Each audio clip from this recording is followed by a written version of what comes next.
El servicio conmemorativo ha terminado. Ahora esta casa le pertenece oficialmente a Valeria. Cuando regresé a la casa de mi familia por primera vez en 9 años, fui recibida con esos fríos comentarios por parte de mi madrastra, Beatriz.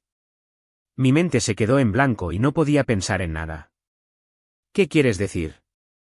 Finalmente logré forzar la pregunta, pero me encontré con un encogimiento de hombros superficial por parte de Beatriz. Mi media hermana, Valeria, parecía aburrida mientras se miraba las uñas ociosamente. Tu papá estuvo de acuerdo. Ya hemos comenzado el papeleo legal, ¿verdad, cariño? Cuando Beatriz miró a papá en el sofá, él apartó la mirada de mí y asintió débilmente. No era el hombre fuerte que yo recordaba. Recorrí la casa con la mirada. Los interiores clásicos que a mamá le encantaban habían desaparecido, reemplazados por adornos dorados y baratos y muebles de un rosa chillón, que obviamente eran del gusto de Valeria. ¿Y mi cuarto? Oh, lo siento por eso. Necesitábamos un lugar para poner la ropa de Valeria, así que lo estamos usando como su closet. Estarás bien en el cuarto de invitados, ¿no? Valeria se rió de mí con una sonrisa burlona. Solo tienes una caja vieja en el ático. No te preocupes por eso. Mi cuerpo temblaba de ira. Esto no era un accidente. Era una toma de control deliberada. Papá estaba claramente bajo algún tipo de presión. Más que nada, esta casa es la propiedad que mamá puso a mi nombre como copropietaria cuando estaba viva. Mis derechos deberían estar legalmente protegidos. Esto no es algo que se pueda decidir solo con el acuerdo de papá. Me obligué a mantener la calma. Durante los 9 años que pasé en la Ciudad de México, había aprendido más que habilidades de negocios. Había aprendido una obstinada negativa a retroceder ante la injusticia. Descubriría lo que fuera que Beatriz y Valeria estuvieran tramando. Recuperaría a papá y esta casa. Mi lucha comenzó en ese momento. Mantuve la compostura frente a ellos. Pero en el momento en que entré al cuarto de invitados, saqué mi teléfono inteligente de mi bolso y le envié un mensaje corto a Ricardo, mi mejor amigo de la universidad, que se ha convertido en un abogado de bienes raíces de confianza. Hola, Ricardo. Es urgente. Necesito una copia de la escritura de la casa de mis padres y el acuerdo de copropiedad que mi mamá estableció hace 9 años. Por favor, envíamelo tan pronto como puedas. Su respuesta llegó de inmediato. Entendido. ¿Qué pasó? Te cuento después, respondí y comencé a darle vueltas a las cosas en mi cabeza. ¿Por qué estaba papá tan apático? Parecía estar controlado por Beatriz. ¿Estaba siendo manipulado, o ella tenía algo con que presionarlo? De vuelta en la sala, Valeria estaba en una videollamada ruidosa con alguien que sonaba como una amiga. Sí, vamos a Las Vegas el próximo mes. Tenemos que reservar una suite. ¿Dinero? No te preocupes. Nuestra casa es nuestro cajero automático. Al escuchar eso, mis sospechas se convirtieron en certeza. Estaban literalmente viviendo a costa de esta casa. Cuando me senté en el sofá, Valeria terminó la llamada de manera teatral e intercambió una mirada con Beatriz. Y bien, Daniela, ¿cuánto tiempo planeas quedarte? Beatriz me estudió con ojos inquisitivos. Voy a estar aquí por un tiempo, organizando las cosas de la abuela, y estoy un poco preocupada por papá. Tu papá está en buenas manos con nosotras, así que no te preocupes. Tú tienes tu vida en la Ciudad de México, ¿verdad? ¿No sería mejor para ti que regresaras pronto? Era una forma apenas disimulada de presionarme para que me fuera. Papá escuchaba pero no decía nada, con los ojos fijos en la televisión. La casa estaba completamente bajo su control. Pero, ¿su control tenía respaldo legal? Una vez que llegaran los documentos de Ricardo, todo quedaría claro. Hasta entonces, tenía que hacer que el enemigo se confiara y reunir información. Puse una sonrisa agradable. Por supuesto, no planeo quedarme mucho tiempo, pero quiero pasar algo de tiempo con papá mientras estoy aquí. Detrás de esa falsa sonrisa, comencé a tramar en silencio y con frialdad cómo desalojarlas de la casa. La tarde siguiente, Ricardo me envió un mensaje. He subido los documentos que solicitaste al servidor seguro. Te enviaré el enlace y la contraseña por separado. Unos minutos después, llegó una contraseña encriptada y cerré la puerta de mi habitación con llave. Abrí mi computadora portátil, respiré hondo y accedí al enlace. Todo lo que había pedido estaba allí. Primero, una copia digital oficial del título más reciente emitido por el Registro Público de la Propiedad. Luego, un PDF del acuerdo de copropiedad que mamá había ejecutado y notariado mientras vivía. Leí las cláusulas del contrato palabra por palabra, devorando cada línea. Allí, la intención de mamá estaba escrita claramente. Al momento de mi muerte, mi 50% de participación en la propiedad será transferido legalmente a mi hija, Daniela González. Por lo tanto, la propiedad será poseída conjuntamente por mi esposo y mi hija. Esta era mi arma. Cuando noté el logotipo del bufete de abogados en la esquina del contrato, recordé que fue redactado por el abogado de confianza de mamá, el padre de Ricardo. Ricardo no solo había heredado el bufete de su padre, sino también su promesa a mamá de cuidar de Daniela. El documento original estaba guardado de forma segura en la bóveda de su bufete. Lo que yo tenía era una copia digital que Ricardo había preparado para mí. Pero dentro de la misma carpeta, había otro archivo, uno que Ricardo agregó después de hacer su propia investigación. Era una copia de un contrato de préstamo que usaba esta misma casa como garantía. 3 meses atrás, Beatriz y Valeria habían sacado un préstamo por 3.600.000 pesos. Cuando miré la sección de las firmas, se me cortó la respiración. Allí estaba. La firma de papá y otra más, la mía. Era una imitación burda de mi letra, una falsificación obvia. 3.600.000 pesos. Las palabras de Valeria de antes la suite y Las Vegas pasaron por mi mente. No solo habían engañado a papá. Habían falsificado mi firma para engañar también al banco. Esto no era simplemente un fraude. Era un crimen innegable. Luché por contener la furia que crecía dentro de mí. Llamé a Ricardo. He revisado los archivos. Gracias. La situación es peor de lo que imaginaba. Falsificaron mi firma. Le expliqué brevemente lo que había sucedido en los últimos días y lo del préstamo. ¿Qué? Eso cruza una línea muy seria, Daniela. Tienes que actuar de inmediato. La falsificación es un delito grave. Lo sé, pero primero, necesito hablar con papá. Tengo que averiguar por qué permitió que esto sucediera. Ten cuidado. Nunca se sabe lo que harán cuando se sientan acorraladas. Con el consejo de Ricardo en mente, cerré mi computadora portátil. La evidencia estaba toda allí. Esto ya no era solo una batalla personal. Era la continuación de una promesa transmitida de mamá, al padre de Ricardo, y al propio Ricardo. Me levanté en silencio pero con resolución y me dirigí al estudio de papá. Cuando toqué, escuché su voz débil desde adentro. Adelante. Estaba sentado solo, mirando un viejo álbum de fotos. Cuando notó que entraba, rápidamente intentó cerrarlo, pero yo ya lo había visto. Era un viejo álbum familiar lleno de fotos de mamá y mías. Papá, tenemos que hablar. Me senté en la silla frente a él. ¿Es verdad que estás transfiriendo esta casa a nombre de Valeria? Sus hombros se encogieron ante mi pregunta directa. Permaneció en silencio por un momento y luego finalmente habló con voz pesada. Beatriz dijo que sería lo mejor. Me estoy haciendo viejo, y es por el futuro de Valeria. ¿Por su futuro? Papá, ¿siquiera lo sabes? Usaron esta casa como garantía para sacar un préstamo de 3.600.000 pesos. Su expresión vaciló con sorpresa ante esas palabras. ¿Qué? No, eso debe ser algún tipo de error. Solo firmé los papeles porque el negocio necesitaba un poco de financiamiento. Nunca imaginé que fuera por una suma tan grande. Así que había sido engañado. Insistí. ¿Qué tipo de negocio, exactamente? ¿Los viajes de compras de lujo de Valeria a Las Vegas? Daniela, ¿cómo te atreves a decir eso? No deberías acusar a tu propia familia. Su voz se elevó, pero pude ver la duda parpadear en sus ojos.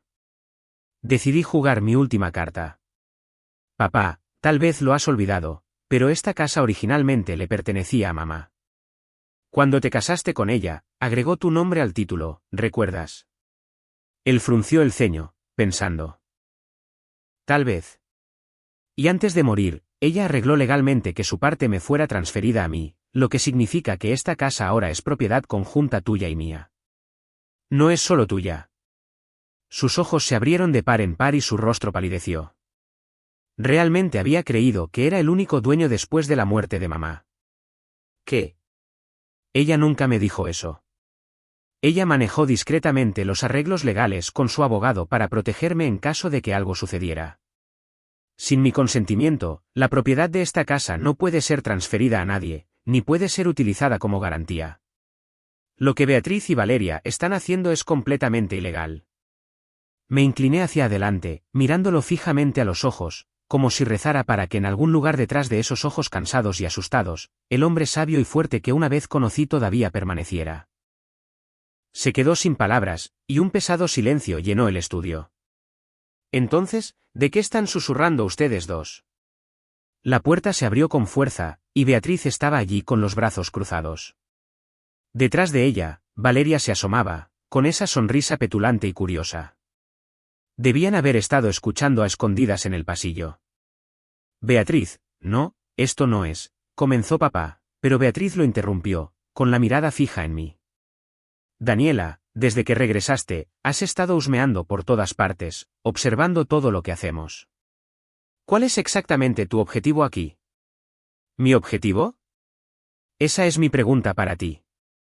¿Qué están haciendo realmente tú y Valeria en esta casa? ¿Y por qué están engañando a papá? Ya no tenía sentido fingir. Valeria soltó un jadeo exagerado. ¿Qué acabas de decir? ¿Que engañamos a papá? ¿Cómo te atreves? Hemos estado cuidando de un hombre mayor y protegiendo esta casa. Somos nosotras las que mantenemos todo unido. ¿Protegiéndola? Respondí fríamente. Sacaron un préstamo de 3.600.000 pesos contra ella. Vaya protección. Ante esas palabras, sus rostros cambiaron en un instante. Había dado en el blanco. Beatriz rápidamente forzó una sonrisa, pero sus ojos no la acompañaban. No sé de qué estás hablando. ¿Un préstamo? Eso es una tontería, ¿verdad, cariño? Miró a papá buscando su aprobación, pero él, confundido por lo que acababa de decir, simplemente mantuvo la cabeza baja y no dijo nada. Beatriz chasqueó la lengua suavemente, luego se enfrentó a mí de nuevo. De todos modos, esta casa ya no es de tu incumbencia. Te mudaste hace años. No tienes derecho a meterte en nuestros asuntos. Vuelve a la Ciudad de México, que es a donde perteneces. Si no, dio un paso adelante y me susurró al oído, preferirías no descubrir lo que podría pasarle a esa preciosa carrera tuya. Era una amenaza directa, pero en lugar de miedo, encendió una llama blanca y ardiente de furia dentro de mí. Le sostuve la mirada sin pestañear. Inténtalo. Pero creo que te encontrarás en un tribunal mucho antes de que yo pierda mi trabajo. Un intercambio de miradas fulminantes cruzó entre nosotras. Mientras tanto, papá solo estaba sentado allí, con aspecto aterrorizado. El gong de la batalla había sonado. Después de la discusión con Beatriz y Valeria, regresé a mi habitación, decidida a evitar cualquier movimiento imprudente por mi propia seguridad. Harían cualquier cosa para echarme. Reprimiendo mi ira, repasé en silencio mi plan de acción. Los documentos del préstamo falsificados eran condenatorios, pero no lo suficiente como para despertar por completo a papá de su trance. Necesitaba algo más fuerte, una evidencia que golpeara el corazón y que nadie pudiera negar. Primero, tenía que averiguar exactamente qué había desaparecido de la casa. Tarde esa noche, una vez que todos se habían ido a la cama, salí sigilosamente de mi habitación. Me dirigí a la sala, a la vitrina de antigüedades que alguna vez perteneció a mamá.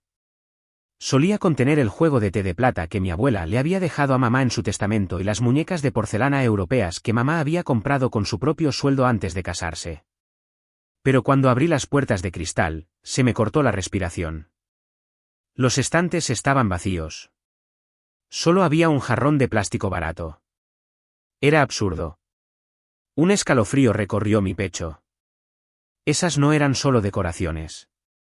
Deberían haber sido tesoros familiares llenos de recuerdos de mamá y la abuela. Luego me deslicé al estudio de papá. El retrato de mi abuelo materno que solía colgar en la pared había desaparecido. Era una pintura que mamá había traído de la casa de su familia. Abrí los cajones.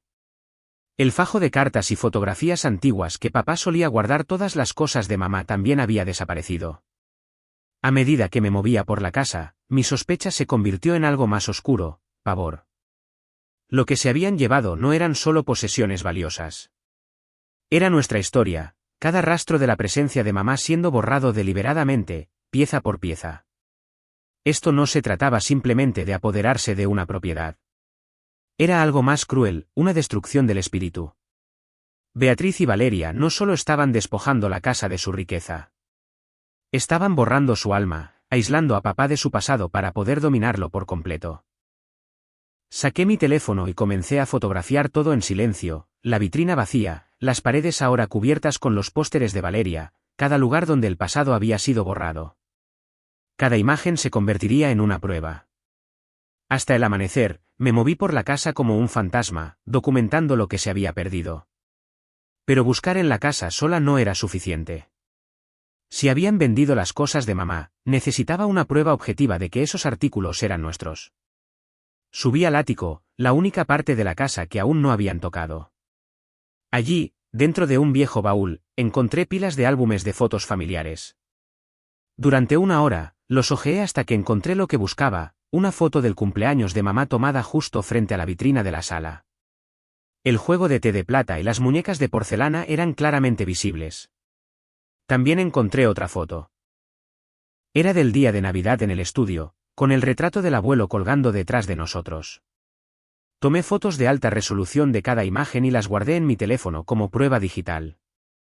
Entonces estuve lista. A la mañana siguiente, le dije a mi familia que iba a encontrarme con un viejo amigo. Luego subí a mi carro y conduje al centro de Cuernavaca, a una tienda de antigüedades. El dueño de la tienda, Pedro, es un amigo de mamá de toda la vida. Daniela, lamento mucho el fallecimiento de tu abuela. Gracias, Pedro. Ha pasado un tiempo. En realidad, vine porque necesito tu ayuda con algo.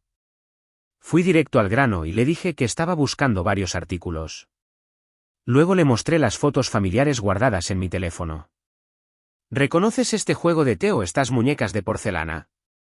En el momento en que Pedro miró las fotos, su expresión se endureció. Sí, los reconozco. Daniela, escucha con atención. Hace unos meses, tu madrastra, Beatriz, vino a mi tienda y me vendió el mismo juego de té y las muñecas de porcelana que aparecen en esta foto. Mi corazón se heló.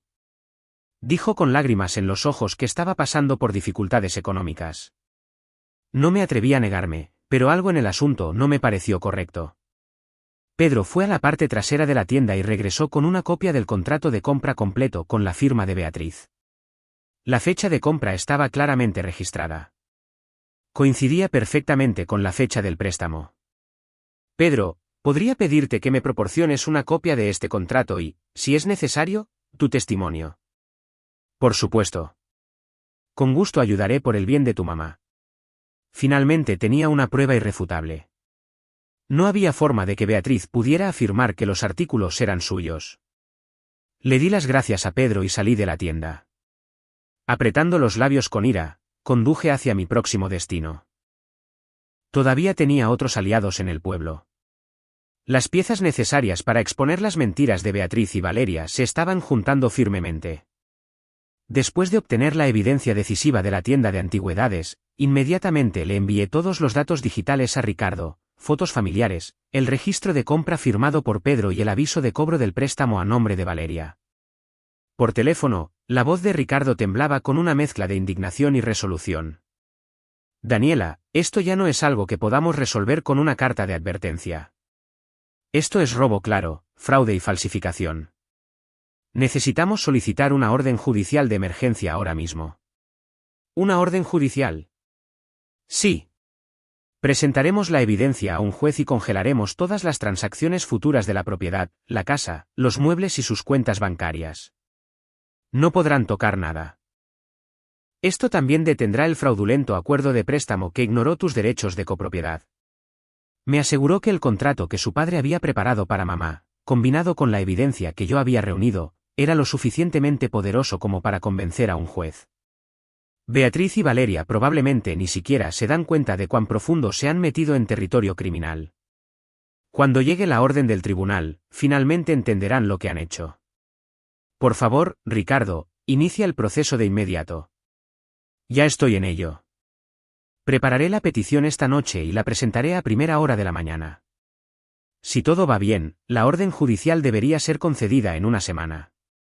Durante la semana siguiente, esperé en mi habitación de hotel, apenas respirando.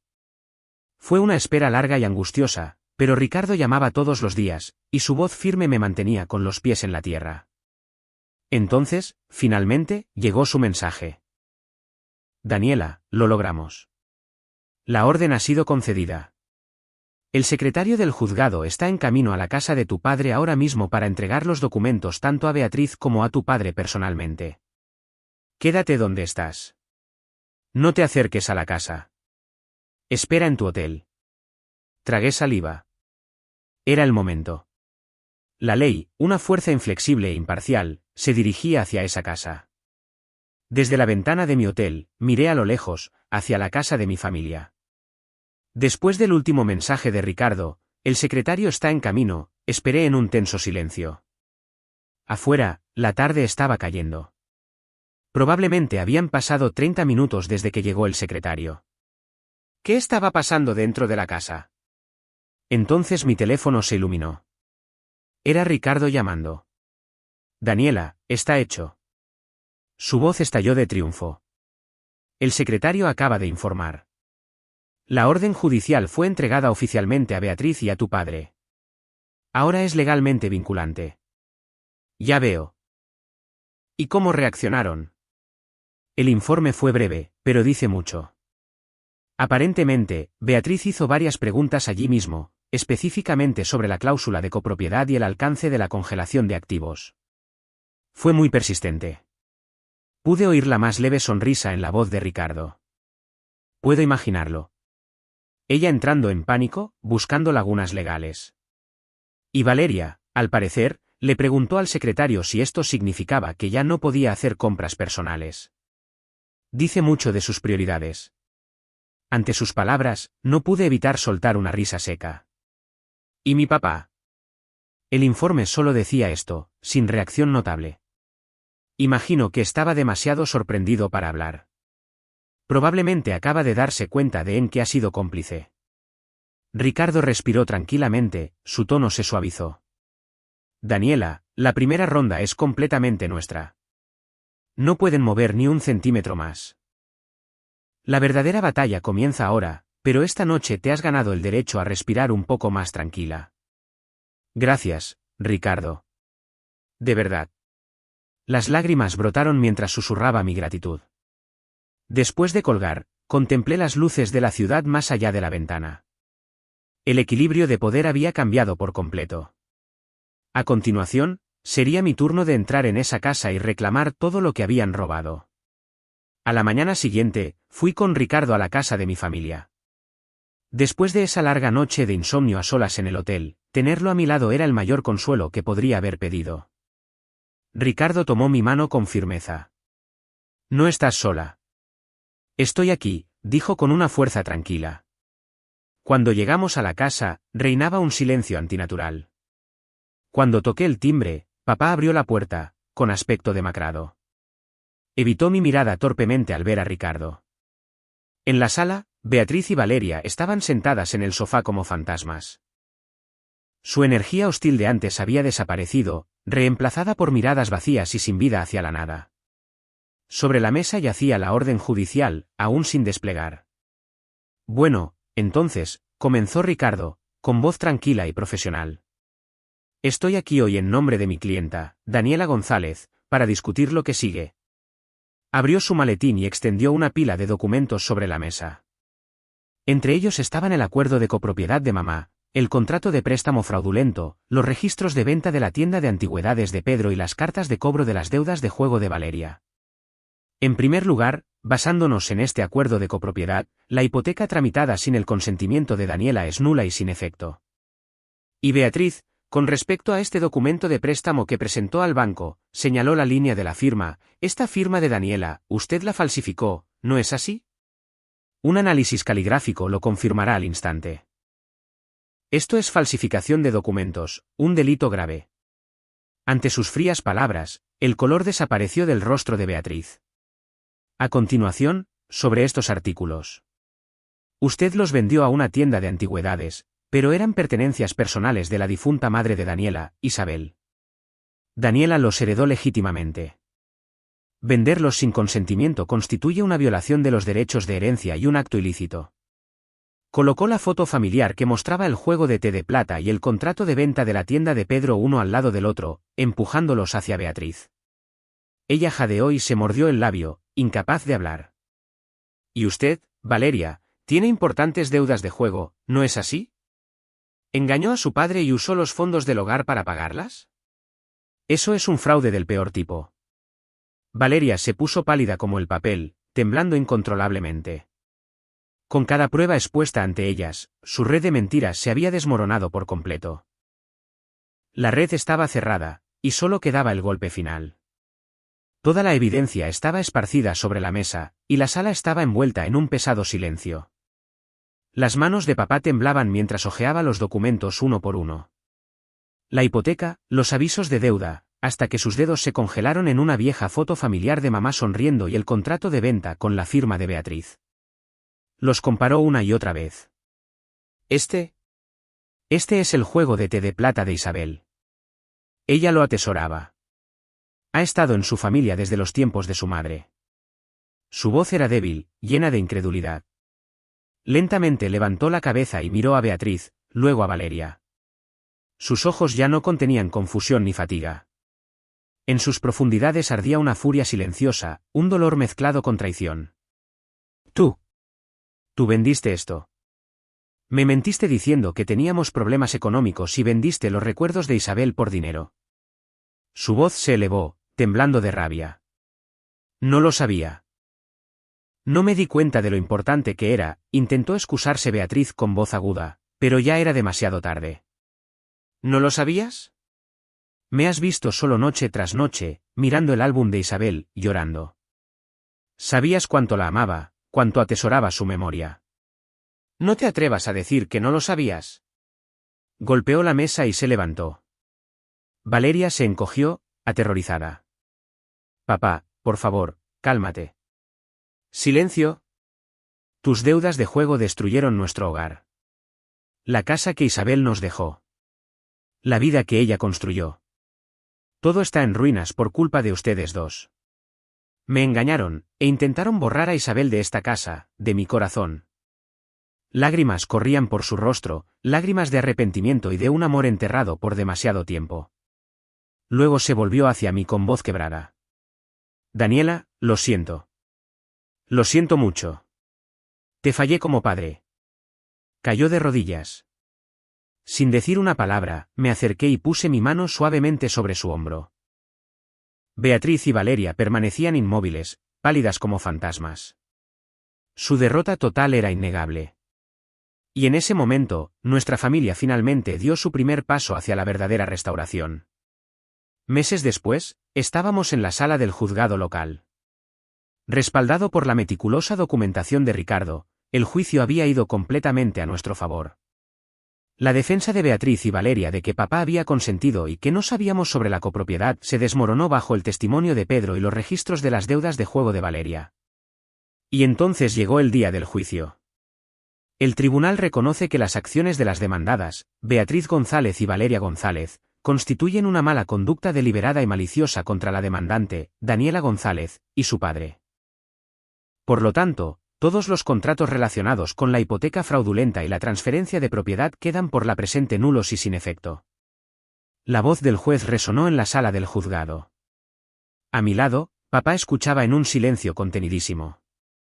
Además, se ordena a las demandadas pagar conjuntamente una restitución de 3.600.000 pesos por el préstamo fraudulento y 900.000 pesos por los bienes vendidos ilegalmente. Luego vinieron las palabras finales y decisivas. Adicionalmente, la evidencia de la firma falsificada cumple claramente con los criterios para un proceso penal. El tribunal remitirá este expediente a la oficina de la Fiscalía.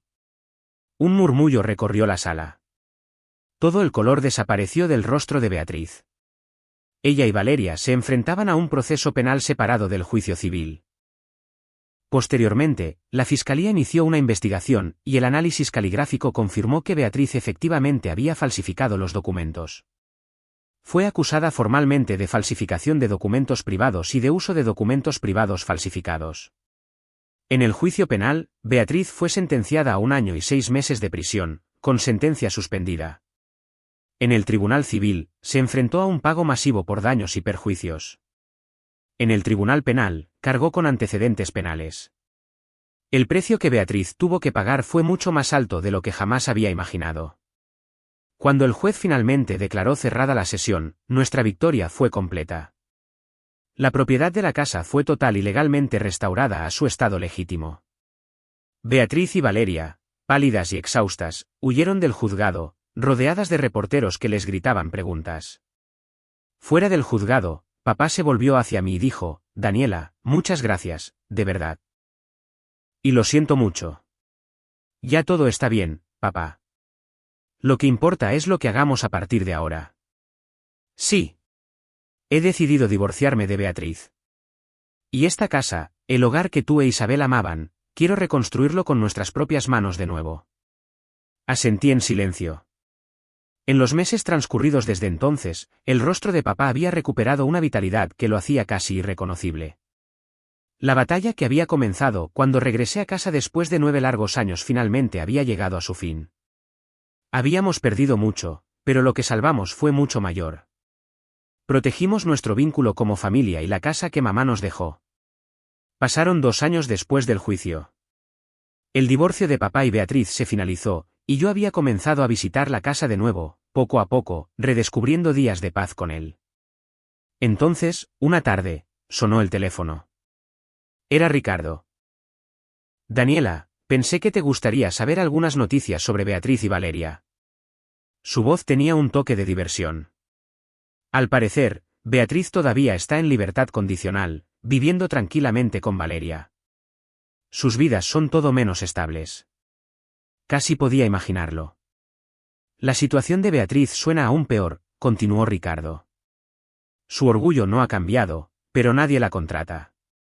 Ha estado asistiendo a eventos para encontrar pareja, con la esperanza de encontrar a otro hombre rico.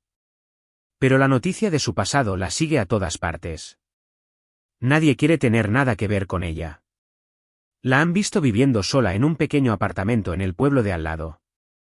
Dicen que su apariencia, antes elegante, ha desaparecido por completo. Ese es el destino de la mujer que intentó quitarnos todo a nuestra familia a cambio de una vida de lujo. Su futuro es uno en el que se marchitará, sin ser amada, en la soledad y la pobreza. Se llama karma. Asentí ante sus palabras. Ella y Valeria intentaron quitarnos mucho más que dinero.